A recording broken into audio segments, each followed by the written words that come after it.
अगर आपने piggy palace के बारे में नहीं सुना और जाहिर सी बात है नहीं सुना होगा तो ये वीडियो बहुत ही ज्यादा खतरनाक होने वाली है। इसमें मैं आपको इस बंदे के खौफनाक करतूतों के बारे में बताऊंगा। रॉबर्ट पिक्टन 1949 में पैदा होता है पोर्ट कोक्विकलम में। ये ब्रिटिश कोलंबिया में है जो कि वैंकूवर से सिर्फ 25 किलोमीटर दूर है। ये साथ इसके बहन और भाई इन सबको एक बड़े पिग फार्म पर पाला होता है इनके माँ बाप ने। 1970s में इनके माँ बाप मर जाते हैं तो ये सारी प्रॉपर्टी इन बच्चों के पास आ जाती है। रॉबर्ट और उसका भाई इस फार्म के डेली ऑपरेशंस को संभाल लेते हैं और इनकी बहन ये डिसाइड करती है कि मैं यहाँ से जा रही हूँ। अगले 2 डेकेड्स तक रॉबर्ट और उसका भाई कोशिश तो करते हैं इस फार्म को चलाने की, लेकिन वो इस पे ज्यादा तवज्जो नहीं देते थे, जिसकी वजह से ये फार्म डिक्लाइन पे चला जाता है। नेबर्स और विजिटर्स जो यहाँ पर आते थे उनके बकौल जो यहाँ पर पिग्स थे वो इस प्रॉपर्टी पे फ्रीली घूमते रहते थे, मतलब खुले फिर रहे हैं, कोई उनको बांध के नहीं रखा हुआ। और जहाँ तक उन दोनों भाइयों का सवाल था, ऐसा लग रहा था उन्होंने तो नहाना ही छोड़ दिया। बेशक वो पूरा दिन दलदली मट्टी और पिग्स की पोटियों में फिर रहे होते थे, इसके बावजूद वो अपने जूते तक नहीं उतारते थे घर के अंदर जाते हुए। इनके फार्म पर काम करने वाला एक पुराना बंदा जो मतलब इस फार्म के डिक्लाइन वाले टाइम पर भी यहाँ पर काम करता था, उसका नाम था बिल हिस्कॉक। वो कहता है ये फार्म बहुत ही अजीब जगह है। साथ ही वो ये भी बताता है कि रॉबर्ट भी बड़ा अजीब किस्म का बंदा है, मतलब उसका जो रवैया था ना वो बड़ा गंदा था। बेशक वो ना स्मोकिंग करता था ना ड्रिंकिंग करता था या किसी किस्म का भी नशा। खैर इवेंचुअली ये दोनों भाई फिर डिसाइड करते हैं कि हम इस फार्म को नहीं चला सकते जिस तरह हमारी फैमिलीज जनरेशन से चलाती आ रही हैं, तो यहाँ पर हमारे लिए बेस्ट यही है कि हम अपनी जमीन के हिस्से ही बेच दें। लेकिन दोनों को ये चीज नहीं पता थी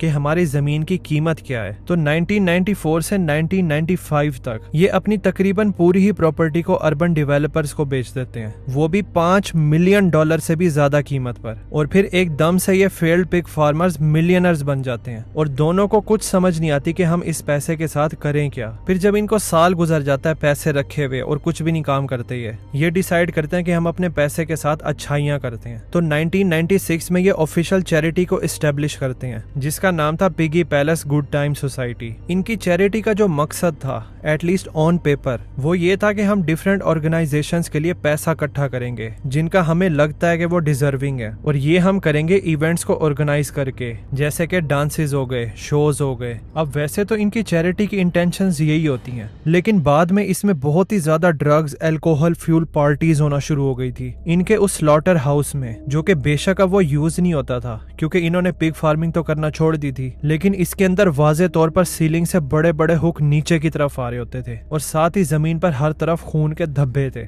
ये पिगी पैलेस पार्टीज कोक्विकलम में बदनाम हो गई थी। इन पार्टीज में 2000 तक क्राउड जमा हो जाता था, जिनमें से ज्यादातर बाइकर्स, ड्रग एडिक्ट्स और प्रोस्टिट्यूट होते थे वैंकूवर के गुर्बत वाले इलाकों से। रॉबर्ट वैंकूवर के इन गुर्बत वाले एरिया से काफी फेमिलियर हो गया था क्योंकि वो अपने जानवरों के वेस्ट प्रोडक्ट्स को वहीं पर डिस्पोज करने जाता था जब ये पिगी पैलेस चैरिटी अपने फुल बूम पर होती है। रॉबर्ट उसी नेबरहुड में जाता था और वो ड्राइव करके एक स्पेसिफिक 10 ब्लॉक एरिया में जाता था जिसका नाम था द लो ट्रैक, और वहां पर ये लोगों को रिक्रूट करता था कि मेरी पार्टीज में आओ। वो लोग जिनको ये रिक्रूट करता था उनमें से ज्यादातर मजबूर औरतें होती थी और वो इसके साथ सिर्फ इस बात पर चलने को तैयार होती थी क्योंकि ये उनको ऑफर करता था खाने का, पैसों का, अल्कोहल, ड्रग्स वगैरह। सेम टाइम पर जब रॉबर्ट ने ये रिक्रूटिंग कैंपेन शुरू की हुई थी, डाउनटाउन के ईस्ट साइड पर जो औरतें थी वो बहुत तेजी से गायब होना शुरू हो जाती हैं और ये डिसअपीयरेंसेस ईस्ट साइड के ही मर्द और औरतें नोटिस करते हैं। लेकिन वो ये चीज पुलिस को रिपोर्ट नहीं करते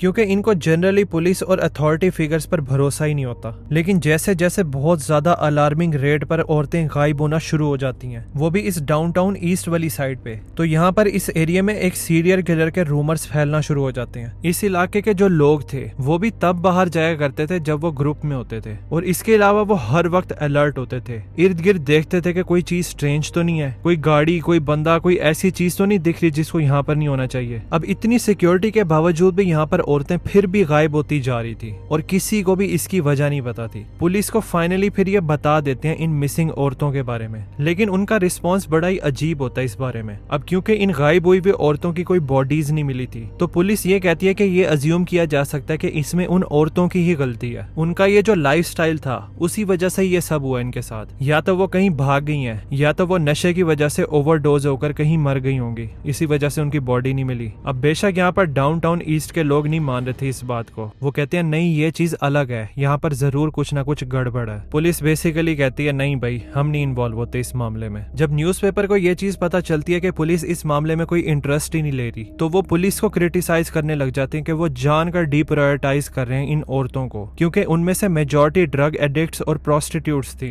इसी वजह से वो फुल इन्वेस्टिगेशन के काबिल ही नहीं थी। लेकिन पुलिस इस क्लेम को रिजेक्ट कर देती है। फिर 22 मार्च 1997 की शाम को, जब 1 साल गुजर जाता है इस पिगी पैलेस को इस्टेब्लिश हुए और इन पार्टीज को कंडक्ट करते हुए, और 1 साल गुजर जाता है दर्जनों औरतों को डाउनटाउन ईस्ट साइड वाले एरिया से गायब होते हुए। पिक्टन्स का जो हमसाया होता है उसको अपना दरवाजा जोर जोर से बजता हुआ सुनाई देता है। वो दरवाजे की तरफ भाग कर जाता है, दरवाजा खोलता है तो उसको दिखाई देता है एक औरत जो आगे की तरफ झुकी हुई थी। उसका एक हाथ अपने खून बहते हुए पेट पर होता है और उसके बाजू पर हथकड़ी लटकी हुई थी। अब नेबर तो बहुत ज्यादा शौक हो जाता है ये चीज देखकर, लेकिन वो फौरन इस औरत को घर के अंदर करता है और एम्बुलेंस बुला लेता है। फिर इस औरत को जल्दी से हॉस्पिटल लेकर जाते हैं और फौरन इसकी इमरजेंसी सर्जरी शुरू हो जाती है। फिर जब वो रिकवरी में होती है, वो नर्सिस को बताती है कि मेरा नाम विंडी है, मैं पिगी पैलेस पार्टी में थी, तो वहाँ फॉर्म का ऑनर रॉबर्ट पिक्टन वो मुझे हथकड़ी लगाने की कोशिश कर रहा था। जब वो कोशिश करता है तो मैं उससे लड़ती हूँ और फिर वो छुरी निकालता है और मेरे पेट में खुबा देता है। फिर उसके बाद कोशिश करके मैं छुरी उसके हाथ से पकड़ती हूँ और उसके मुंह पे घुसा देती हूँ। उसके बाद मैं भागकर वहां से निकलती हूँ और नेबर के घर में जाकर दरवाजा बजाती हूँ उसका। अब जैसे ही वो ये स्टोरी नर्स को बताती है,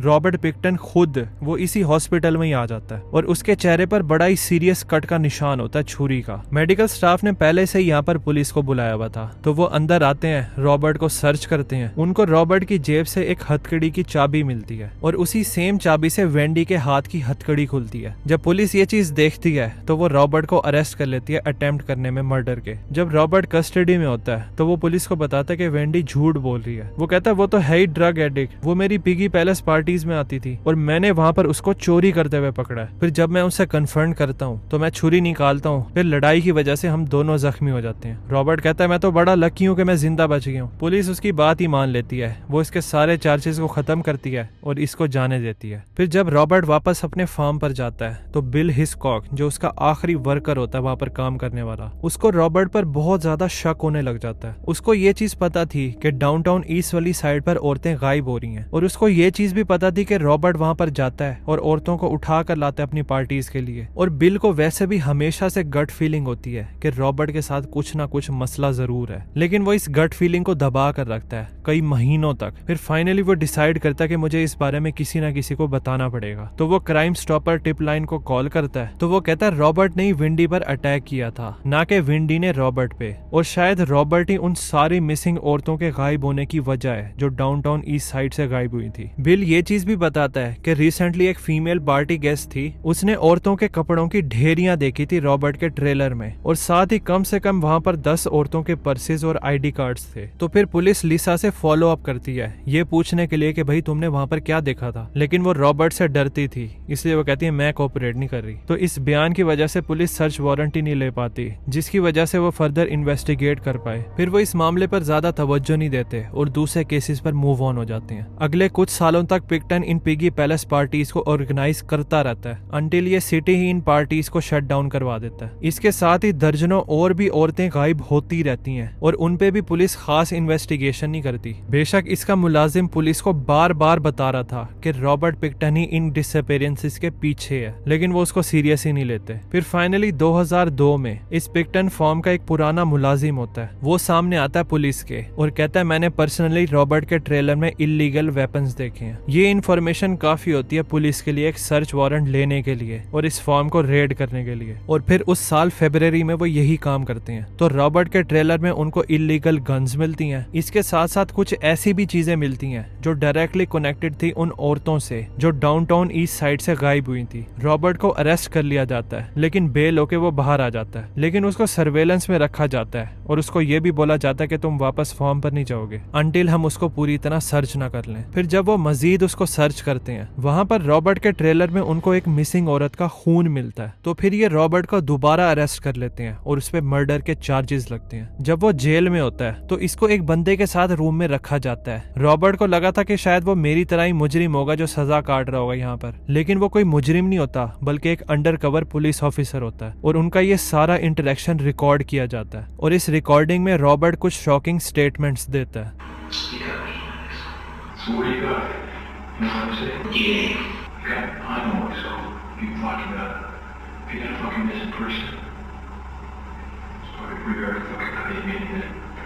I thought the best way to fucking dispose of something was fucking take it in the ocean. It ain't better than that.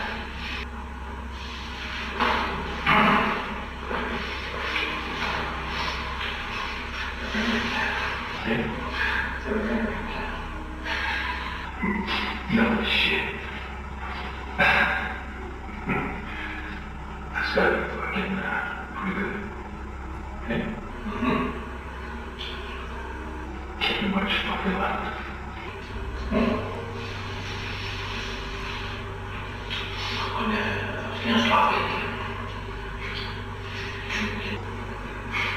I was gonna do one more, maybe even 50. That's what I was sloppy over. You feel the syringes up with antifreeze, and you inject yourself, and you're dead better than 10 minutes. Pretty quick. I was just one more, we can even. Bigger than the bigger than lungs in space. Yeah. Holy cow, fucking my This is already about 42 pieces. इस video में Robert ये चीज मानता है कि मैंने 49 लोगों को मारा है, जिनमें से मेजॉरिटी डाउनटाउन ईस्ट साइड की मिसिंग औरतें होती हैं। फिर लेंथी इन्वेस्टिगेशन के बाद ये चीज पता चलती है कि रॉबर्ट की किलिंग स्ट्रीक 1991 से शुरू होती है, लेकिन ये चीज बहुत ज्यादा हो जाती है 1996 में, जब वो और उसका भाई पिगी पैलेस स्टार्ट करते हैं, क्योंकि वो अपनी पार्टीज की वजह से मजीद विक्टिम्स को ला सकता था जल्दी जल्दी। फिर जब वो इसके फार्म में आते थे तो वो उनको अपने ट्रेलर में लेकर जाता था, जहाँ पर वो उनको हथकड़ी लगाता था और कहता था अब सब कुछ खत्म है। फिर वो इनके अंदर एंटी फ्रीज इंजेक्ट करता था या फिर उनको लटका कर मार देता था। फिर वो इनकी बॉडीज को स्लॉटर हाउस लेकर जाता था, जहाँ पर वो इनको पिग्स की तरह काटता था। इसके विक्टिम के कुछ बॉडी के जो हिस्से होते थे वो ये अपने पिग्स को ही खिलाता था, और जो पार्ट्स ये पिग्स को नहीं खिलाता था उनको ये डाउनटाउन ईस्ट साइड पर रेंडरिंग प्लांट पर ले जाता था, जो ज्यादा दूर नहीं होता जहाँ से ये अपने विक्टिम्स को उठाया करता था। रेंडरिंग प्लांट में होता ये है कि वो एनिमल के वेस्ट प्रोडक्ट को उठाते हैं, उसको क्रश करके ये जेलेटन में कन्वर्ट करते हैं, और ये जेलेटन बहुत सारे डेली प्रोडक्ट्स में इस्तेमाल होती है, कैंडी से लेकर कॉस्मेटिक्स तक, जिसका मतलब था रॉबर्ट के विक्टिम से कुछ कॉमन चीजें बनी थी, जैसे कि लिपस्टिक और गमी बेयर। साथ ही जब रॉबर्ट ये खौफनाक डिस्पोजल प्रोसेस कर रहा होता था, वो विक्टिम के कुछ बॉडी के जो बेस्ट मीट के पार्ट होते थे उनको पिग के साथ ग्राइंड करता था, और फिर उससे ये सॉसेजेस बनाता था, और फिर ये सॉसेजेस पिगी पैलेस पार्टीज में सर्व किए जाते थे। साथ ही इनको फूड बैंक्स में दिया जाता था, नेबर्स को दिया जाता था और ऑर्फनेजेस में दिया जाता था। फिर तकरीबन 3 लाख क्यूबिक मीटर सॉइल और पिग फीसिस को ये अनअर्थ करते हैं इस फॉर्म के, मतलब खुदाई शुदाई करते हैं, तो इन्वेस्टिगेटर्स को 26 औरतों के थोड़े बहुत रिमेन्स मिलते हैं। रॉबर्ट को इन सारे 26 मर्डर्स के लिए चार्ज किया जाता है, लेकिन इनमें से सिर्फ 6 कन्विक्शंस में चेंज होते हैं एविडेंस की कमी की वजह से। रॉबर्ट को लाइफ इन प्रिजन की सजा सुनाई जाती है और मई 2024 को वो जेल में ही मर जाता है। इसके अलावा एक और स्टोरी है, वो बहुत ही ज्यादा सैड है। वो लोग जिनको नॉर्दर्न एरियाज में घूमने फिरने का शौक है वो तो इस वीडियो को लाजमी देखें, क्योंकि इस वीडियो को देखने के बाद आपकी जान बच सकती है। इस पे मैंने ये वाली वीडियो बनाई है, आपको हाईली रिकमेंड करूंगा कि आप जरूर देखना। मिलते हैं फिर उस वीडियो में। Thanks for watching.